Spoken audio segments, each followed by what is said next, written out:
ಇದು ನದಿಯಲ್ಲ, ಮೋಡಗಳು ಭೂಮಿಗೆ ಇಳಿದು ಬಂದಂತಿರುವ ಸಹ್ಯಾದ್ರಿಯ ಮಂಜಿನ ಸಾಗರ. ಸಕಲೇಶಪುರದಿಂದ ಕುಕ್ಕೆ ಸುಬ್ರಹ್ಮಣ್ಯದತ್ತ ಸಾಗುವ ದಾರಿಯಲ್ಲಿ ಹಸಿರಿನ ಹೊದಿಕೆಯ ನಡುವೆ ಪ್ರಕೃತಿ ತನ್ನ ಸೌಂದರ್ಯವನ್ನ ಮೌನವಾಗಿ ಹರಡಿಕೊಂಡಿದೆ. ಗುಹಾಂತರ ಸುರಂಗಗಳ ಕತ್ತಲನ್ನ ಚೀರಿ ಸಾಗುವ ರೈಲು ಮತ್ತೆ ಹೊರಗೆ ಬಂದೊಡನೆ ಮಂಜಿನ ಮಡಿಲಲ್ಲಿ ಮುದ್ದಾಡುವ ಸೂರ್ಯ ಕಿರಣಗಳ ಹೊಂಬಣ್ಣ. ಕಣ್ಣಿಗೆ ಕಾಣುವುದು ದೃಶ್ಯ ಮಾತ್ರವಲ್ಲ, ಮನಸ್ಸಿಗೆ ತಟ್ಟುವುದು ಸಹ್ಯಾದ್ರಿಯ ಉಸಿರು.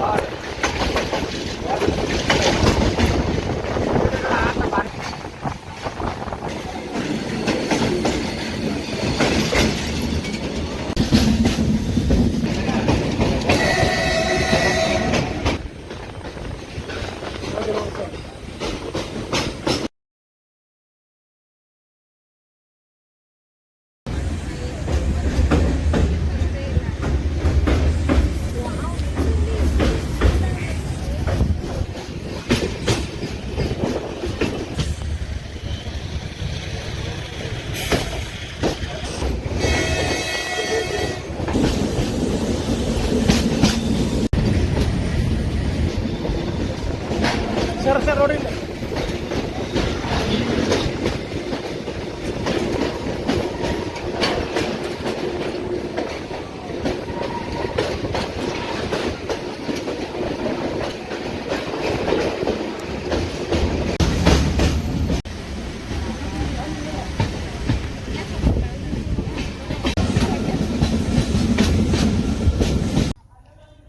ನಮಸ್ಕಾರ. ನನ್ನ ಹೆಸರು ಚಂದ್ರಶೇಖರ್ ಕಾಳಣ್ಣವ್ರು ಅಂತೇಳಿ. ನಾನು ಬಾಗಲಕೋಟೆ ಜಿಲ್ಲೆ ಬೆಳದಗುಡಿ ತಾಲೂಕಿನ ಹೆಗ್ಗಿಗ್ರಾಮದವನು.